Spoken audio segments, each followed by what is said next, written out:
Chhaava film Chhatrapati Sambhaji Maharaj के जीवन और शासनकाल का वर्णन करती है, जिसमें मुगलों के लगातार हमले के खिलाफ मराठा साम्राज्य की रक्षा करने में उनके साहस का प्रदर्शन किया गया है, खासकर औरंगजेब के क्रूर शासन के तहत। छत्रपति शिवाजी महाराज की मृत्यु की खबर मुगल बादशाह औरंगजेब के दरबार तक पहुंच जाती है।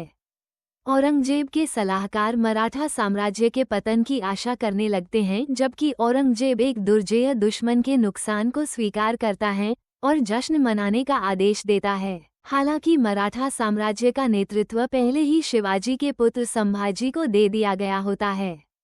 बुरहानपुर, जो कि एक प्रमुख मुगल प्रशासनिक और वाणिज्यिक केंद्र है, उसे अचानक मराठा हमले का सामना करना पड़ता है। बुरहानपुर के रक्षक बिना तैयारी के हमले से बिल्कुल अभिभूत होते हैं। युद्ध के बीच में संभाजी एक गड्ढे में गिर जाते हैं, जहां उनका सामना एक शेर से होता है। संभाजी उस जानवर पर काबू पाकर उसे अपने नंगे हाथों से मार डालते हैं।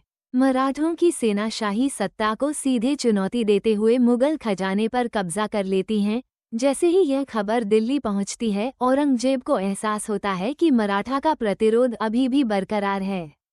औरंगजेब मराठों को कुचलने के लिए एक विशाल सैन्य अभियान शुरू करता है। बुरहानपुर के विजय उपरांत संभाजी की पत्नी येशुबाई बड़े गर्मजोशी के साथ उनका स्वागत घर में करती है, जबकि मराठा दरबार के भीतर गुटिया साजिश बढ़ती जा रही होती है, जिसमें षड्यंत्रकारी संभाजी के सौतेले भाई राजाराम को शासक के रूप में स्थापित करने का प्रयास कर रहे होते हैं।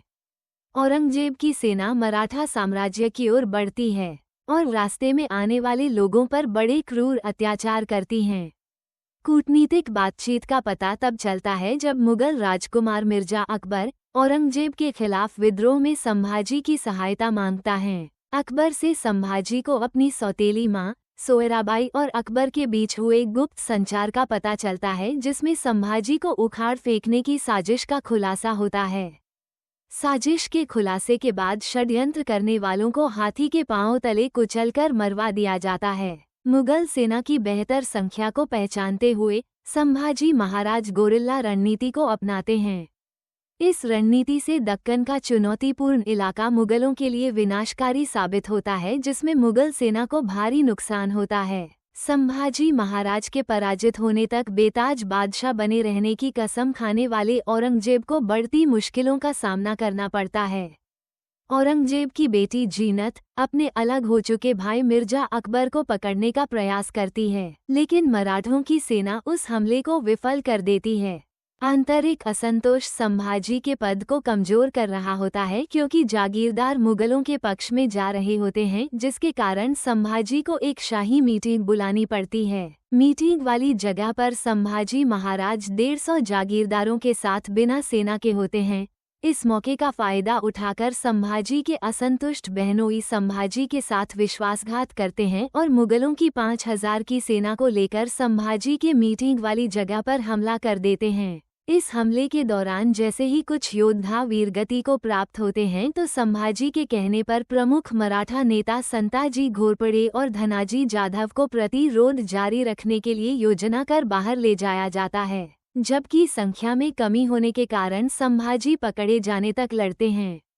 पकड़े जाने के बाद जब औरंगजेब के सामने संभाजी महाराज को ले जाया जाता है, तो संभाजी महाराज समर्पण करने से इनकार कर देते हैं। इसके परिणाम स्वरूप औरंगजेब संभाजी महाराज पर क्रूर अत्याचार करता है, जैसे उनके ऊपर कोड़े बरसाना, जख्मों पर नमक लगवाना, उनकी आंखें फोड़ देना और जीव काट लेना। लेकिन संभाजी महाराज अपने आदर्शों को नहीं त्यागते हैं।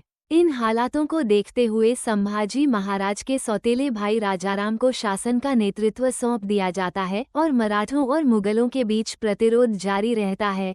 संभाजी महाराज के दृढ़ संकल्प के कारण उनकी मृत्यु के बाद स्वराज की आग पूरे साम्राज्य में फैल जाती है और यह फिल्म मराठों की अंतिम विजय के साथ समाप्त होती है, क्योंकि 3 दशकों के भीतर मुगल साम्राज्य का पतन हो जाता है, जिससे भारतीय स्वराज की स्थापना होती है।